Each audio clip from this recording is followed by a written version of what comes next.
YouTube? It's your girl DeeDee. Welcome and welcome back to the channel. So I am back with another reaction video for you guys. So I'm going to be reacting to Charleston White.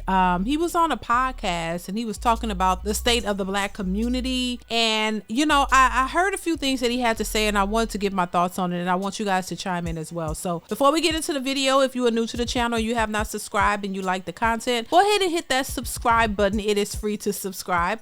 Also share and like the video if you can, and hit that notification bell to be notified when I upload new content. All right, so let's go ahead and get into the video. Here we go. What is it about us though that makes us the most hated? We're disrespectful. We're arrogant. Loud. We have an ethnocentric ideology belief, as if we're better than everybody because we think we were the first. We think we're old. Yeah. We're entitled.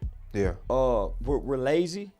When you get on the job with most black people, everybody look at them and see, man, you know, we don't work as hard as other people. So it's obvious why they don't like us. Now, what do you guys think about that statement that he made, that black people on the job don't work as hard as other people? Let me know in the comments of what you think about that, and if that is something that you've experienced, or that you've seen in your lifetime. A lot of individuals in our community are entitled. It's just the fact of the matter. You know, it's not everybody, but there are some who do think this way. And I do think it's a problem. I think it's a problem, and it's something that, you know, has to be changed. Now, you know, there's more that could be said about it, but I do, just the point of what he's saying there, there is some truth to it. But I want to know your thoughts in the comments below. But let's continue. Just look around on your job. We the loudest. We come in. If we having a bad day, we go tell them off. We ain't taking what we're not gonna put up with, and we're not the brightest. We used to be at the front of the pack, homie, in the 60s and the 50s. We're not the brightest anymore, and we ain't the strongest and the toughest like we think we are. That's why the white boys got into UFC and started kicking ass. Yeah, we just know how to use our hands and fight. Them niggas using feet, Man, elbows. that's why the funniest looking. That's why UFC came about, homie. Yeah. And UFC also became a training ground for white supremacy kids that's been bullied, because we've been bullying people for a long time. So, you know, we had the physical and the body structure and the athleticism and the agility to physically empower everybody until they start learning mixed martial arts. What are y'all thoughts on the bullying part? I haven't seen that, but that's just me. That's just me. What do you guys think about that? Have you seen in life that black people have been bullies toward other races of people? Let me know in your comments. That's something that I haven't seen, but of course, listen, I don't know it all. I mean, there's something I can learn every single day. I say I learn something new every day. So this is one of those things that I was not privy to. I haven't seen that growing up, but I want to know your thoughts on it. Let me know what y'all think on that part. Let's continue. I had a white, well, I got a white friend. We were just talking about this yesterday. He said that what's wrong with black people is we think short term.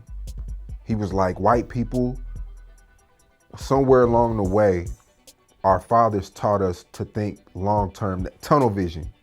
Black people, we think short term. We want it now. We don't microwave mindset. We don't believe in legacies.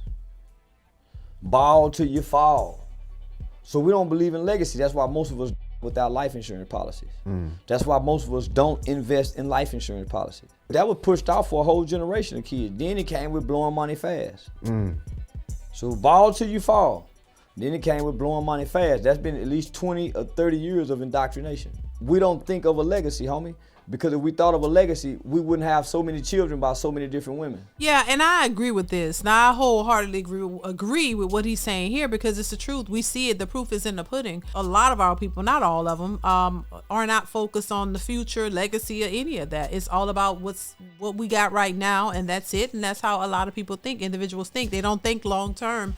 And so what happens when you don't think long term, you don't prepare for the future. Your kids don't have anything. There's no generational wealth because you're not planning for that. And the truth be told, I mean, you know, as much as you hear a lot of people say they're, especially women are getting to the bag and they're making this money, but are they really planning for their future and their kids' future? Can they actually afford to do that? Because just because you're able to take care of yourself in a decent manner doesn't mean that you have the means to prepare for the future and your kids' future. Majority of everybody is struggling. You know what I mean? Black, white, green, purple, or blue. Majority of everybody is struggling. A lot of people don't have $1,000 in their bank account because they are concerned more about today and not tomorrow. I need this, and then the focus is on superficial accolades. It's focused on superficial things and not things that would prepare you for the future. Because if the majority of us were concerned and prepared to provide generational wealth for our kids and for the future and all of that, all these name brand clothing, all these red bottoms, Hermes purses, and Gucci and Louis Vuitton, all of this would not be a factor. None of that would matter. And unfortunately, in our community, everybody's worried about a look. Everybody's worried about name brands and how it look and looking like you got money when you actually don't. So we end up spending way more than we actually have. And if you're consistently doing that, you can never really build anything for the future, which a lot of people are not worried about the future. Everything is focused on spending money, just getting things to look good, a lifestyle. Your lifestyle consists of manicures and nails and pedicures and purses and bags and wigs and clothes and expensive cars. It's focused on those things. So if you're focused on that, there's no way you're gonna be able to build anything for the future or even prepare for the future in any way. So I do agree with him saying that, because unfortunately in our culture, that's a major thing. And nobody's really, really preparing for the future. They're just worried about now. And then once you get there, you realize, oh, well, damn, I don't have anything. Let's continue. Your children are your legacy. And what you pass down to them determines if you or your name live forever. So we got 3-4 kids and all of them got different last names. That's a black thing too. That's a black thing. That's a black thing too. And I've interviewed probably 5 rappers recently. Main Music got 6 kids by 6 baby moms. Yayo got 5 and 5, and Bandman got like 5 baby moms. Like, see, we can keep going. Homie, I got 2 kids by one woman. Facts. Whom I was married to. Same. Who I was married to, homie. Because I didn't want to spread my seeds. I understand legacy. I understand the value of our name. My granddaddy had 5 kids by one woman with my grandmother. He didn't have a bunch of kids. I understand because I was taught it. I'd rather babies. Yeah, I'd rather keep babies than let them be spread out. Mm. You think that's selfish as us as men? What? Just impregnating other one women. woman? Yeah. That's not being selfish. No, multiple women. Having multiple women. No, that has nothing to do with being selfish. That's being irresponsible. Yes, that's not understanding its value, because it diminishes. I don't care how much money you got, it diminishes and decreases your value. And your children become at odds with one another. Mm. Some of those outside kids is gonna despise the kids who you live in the house with. My barber said the same thing. He has multiple baby moms too. He said, he told me this years ago. He said, if you do anything, make sure you just have one baby mom, because if he was like me, I got to deal with 4 or 5 different personalities. One baby mom may be cool, but it's 2 over here that, you know what I mean? They look at homie, and the kids that's not with you, homie, is gonna at some point resent the kids who are with you. Yeah. Listen, that's something I experienced growing up. I'm a twin, and so my other sister, she has a different father from me and my twin. And I remember growing up when her father came around and he, wanted to take her to go buy her some things. We felt the kind of way. We felt a little jealous. Like, well, damn, your daddy did show up, and he did buy you a bike, and he bought you a bed, and he gave you some money. We like, well, damn, we don't have anything. I think it just brings up a whole lot of different issues with children being raised in that way. You know what I'm saying? And I don't think the women, when you're young and you're out there and you're just, having your so-called fun, you're not and men and young boys and young girls, because they were young. Our parents were having children at 16 and 17 years old, okay? And so they were out there just having fun. They were not thinking about the consequences. They were not thinking about how this is going to affect the kids.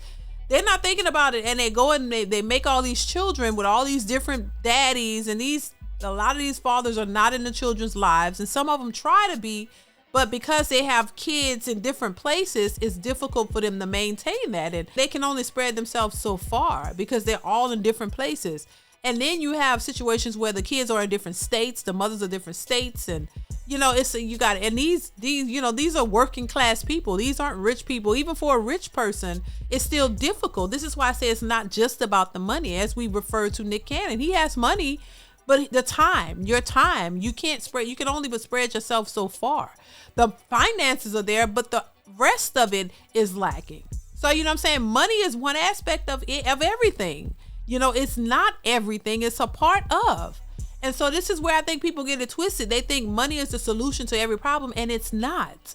It is not. There are people who have the money, but they're lacking in other areas. And when it comes to family and children, and that's where if you have the money, great, you can take care of them financially. But your time and their mental state and all these things that go into raising a healthy, stable-minded person kind of goes out the window because it's not the best stability in their lives, if that makes sense. Let's continue. They could never love each other harmonious. And if you try to bring them all in the same house, that woman is gonna she may not mistreat them, but she's gonna make a difference. You think so? I know so. I done seen it. Without knowing. They do it without even knowing They do it without knowing it because the woman is way more selfish with her kids.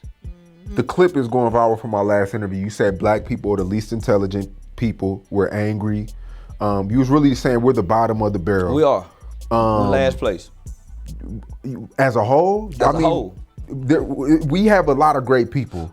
We have a hood, but we don't have a community. We got a lot of great people, but what do we have for having a lot of great people? We have a lot of influence. We have a lot of influence, but what do we have?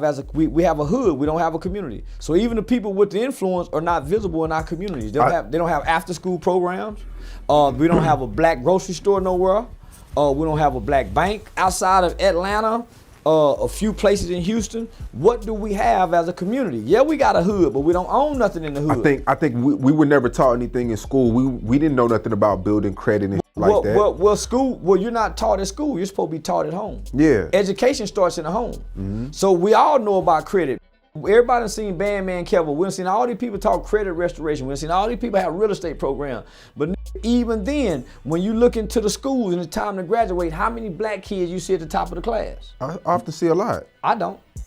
I see black kids graduating, but they're not graduating with academic scholarships going nowhere. So what he's saying, he's right, but I don't think it's happening because they can't. I think the influence is just horrible. Majority of the fathers in the home who are teaching these children these things, and then the mothers aren't doing it as well. That's the thing. We harp and we focus on the fathers, but the mothers who are raising these kids are not teaching them as well. So their influence is off. And we talk about the culture, the music, and the things that our youth is influenced by, it's just off the mark. And so it makes sense to me why this isn't the focus, because in today's society, that's considered boring. That's considered, oh, we don't want to hear about that. The things that you should be learning about. A lot of these people don't care about it. That everybody's just caring about a good time. If things look bad, let's just have a good time.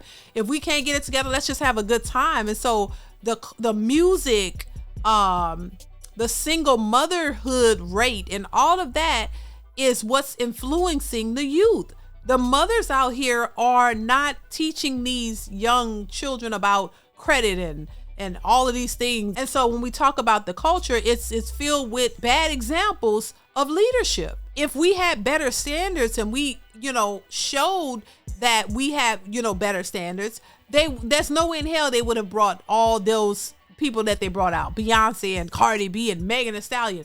Those are the people that they know we are influenced, or assume that we're all influenced by. That's why they brought them out there. That has definitely been something that's been ingrained and indoctrinated within our culture, and it's not helping us at all. But let's continue. When you look at the testing scores in this country, we're at the bottom. Yep. When you go on work, you don't see outstanding work employees. You don't see all of our black people coming together doing nothing. Yeah, we got a lot of great individual people, but as a group and as a whole, I see 50 Cent doing his thing in Shreveport. As one man. No. I see Cat Williams just did some amazing shit in Georgia. Tyler Perry. But just imagine if they came together like white people. See, it's easy to beat us like this. Look at all these fingers spread apart. You know how easy it is to take this one finger and break it? Because it ain't like this? That's right. Look how easy it is to take this finger and take, nigga, but like this, you can't touch now one of them fingers. They like this, we like this. We have individual accomplishments. I see what you're but saying. as a group and as a whole. Like Elon Musk and Trump, they. There you go. You know what I'm saying? I get it. And but it takes where's our time. black bank? It's black banks out there. I can't tell you where. That's what I'm saying. Yeah, there are black banks, but it's not as many as there should be. And I do think that as a whole, you know, the people who can make a major difference don't come together like that, because people feel like, hey, they had to work hard, get it out the mud, and they, you know, nobody helped them. So they are moving in a singular way because they didn't get any help and support the way they thought they should have. So why would we merge together? But that's just across the board. That's just people, black people in general, have this individualistic mindset where they don't understand unity and coming together and how it can benefit everybody. So everybody operate independently and they struggle independently as well, and then think that somebody should come and give them a leg up. But when you talk about unity and talk about as a whole and how we could do much better together, that kind of falls on deaf ears, because a lot of people don't really see the benefit of coming together. You know, they don't see the benefit of us all working together, and they don't think that it could happen. When it did in fact happen at one time, they don't feel like it can happen in this day and age. Everybody is marching to the beat of their own drum, doing whatever it is they want to do. And that's just what it is. Everybody is independent unto themselves. So it's going to be very difficult to get a bunch of black people together, pull resources together to do something that will benefit us all. I just think, I don't know if that could happen. I'm just saying it's too divided. Let's continue. But we can tell you where Bank America is. We can tell you the name of Chase, Wells Fargo. Where's a black hospital? We left the HBCU to go to Colorado. See what I'm saying? So they look at group economics while we look at individual accomplishments. That's real. Listen, I mean, he has some good points there. I think there are some people who are trying to do the work and come together, but it's not nearly enough. And what do you guys think about that, though? What do you think about people who have become successful and they like, to hell with everybody else, nobody was there for me, I'm working to take care of my individual family and my individual self because that's all I can do? And if others don't want to pull resources and work together for the greater good, should they be looked down on? Should they be looked at differently, or what? I want to know y'all thoughts on that. Let me know what y'all think about this entire video. Did you agree or disagree with what Charleston White had to say? I want to hear your thoughts in the comments below. So comment, like, subscribe to the channel. You know what it is. Hit that bell, you guys, and I will see you in the next one. Bye.